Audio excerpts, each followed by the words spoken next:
Owayesakubanga umphathi ophezulu kwicandelo lenkqubo zikamabonakude SABC uPhumzile Zonke ubhale incwadi ethi Middleman with Power nengenanzulu ngokuxhatshazwa kwamagcisa kunye nabo basebenza kwicandelo lezosasazo. Phumzile, masikubulise sikwamkele. Incwadi yakho uyibhalele amagcisa kunye nabo bonke abakwicandelo lezosasazo.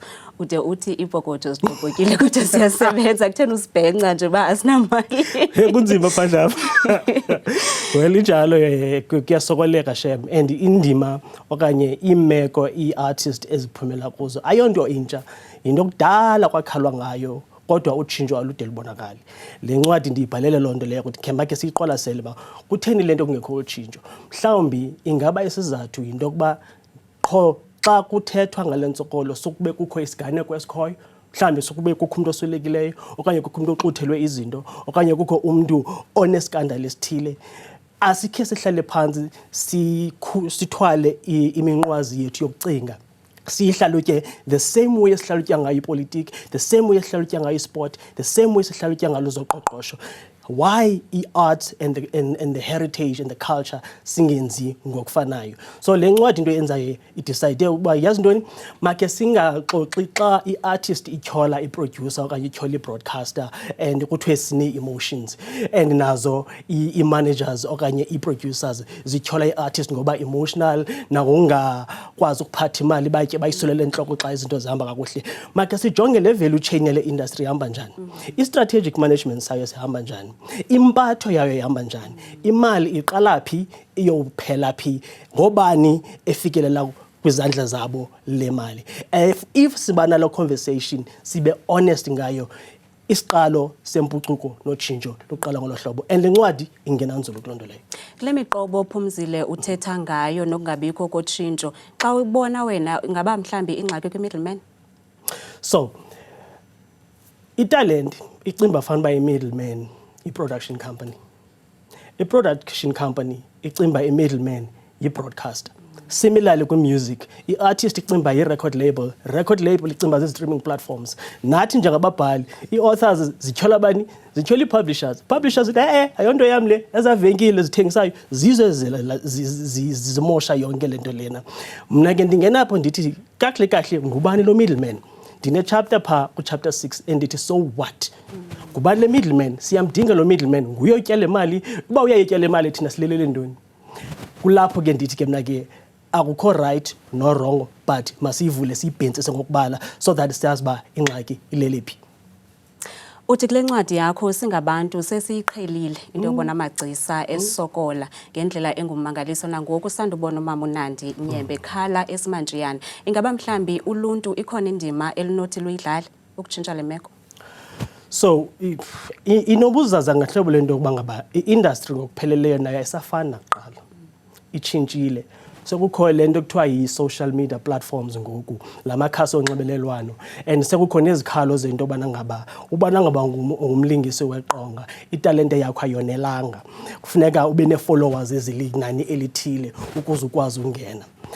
Kubekho nenye conversation from a broadcaster's side ukubana ngaba i-numbers zibalulekile ngoba ndikwazi ukwenza imali njengoshishino ngokuthi ndibekho abantu abazawuzisa i-numbers. Ngelo xesha i-actors zithi zona no but umsebenzi wethu nesakhono sethu anisiniki isidima ngokwenza ngolo hlobo nithatha umuntu just because unabantu abalandelayo. And then kubekho i-scientific conversation echaza into yoba actually lo phela sonwabe wengxolo ewenziwa kwi-social media xa kuthiwa ishow iyatrenda ayinanto yokwenza neenumbers abantu abahlala babukela umabonakude. Iyazichaza loo nto leyo, yet sisithe gqolo ukuphusha loo narrative. So yinto esafuneka le ihlalwe phantsi phakathi kwabantu baphetheyo naba basebenzayo and naba bacinga bafana uba i-social media is the be all and end all. Kunye naba bacinga bafana uba actually you know what, italente and the culture inefuthe lenzayo ekukhuliseni koqoqosho lwethu, inefuthe lenzayo ekukhuliseni even le nto kuthiwa i-GDP apha kwi-industry yethu. But la conversation asinayo, asithethi ngaloo nto leyo. Xa sithetha nge-theatre, xa sithetha nge-music, xa sithetha nge-acting, sithi ngulo mtatsalazo wabantwana, into abayaziyo nje ukuhlala phaa babe bahle and nathi asiyenzi lula because sinale nto ye-bling bling and glitz and glamour ne-fame and fortune engekhoyo just because sibonolisa kumabonakude sicinga bafana uba hayi imali uyikha ngamabhakethi. Ayikho loo nto leyo, ungumsebenzi uyafana nabanye abasebenzi. Therefore izinto ezi-aplayayo kwamanye amaziko nakwezinye iisekta, kutheni zingazo-aplaya kuwe? Uthi kukho inkqubo uphumzile nangona zinamanani aphantsi abantu ababukelayo kodwa ziye zifumane imali, inkxaso-mali yoba ziphinde futhi ziqhubekeke nezinye isizini. Noba yintoni eyenza loo nto? Kulapho ke ubuqhophololo norhwaphilizo buqala khona. Ngoba okokuqala, ukuthatha inkqubo kamabonakude uyibeke kumabonakude, uyayazi uba akukho ndlela i-scientific yokuchaza nokubonisa ukuba ingaba le nkqubo izawuqhuba njani.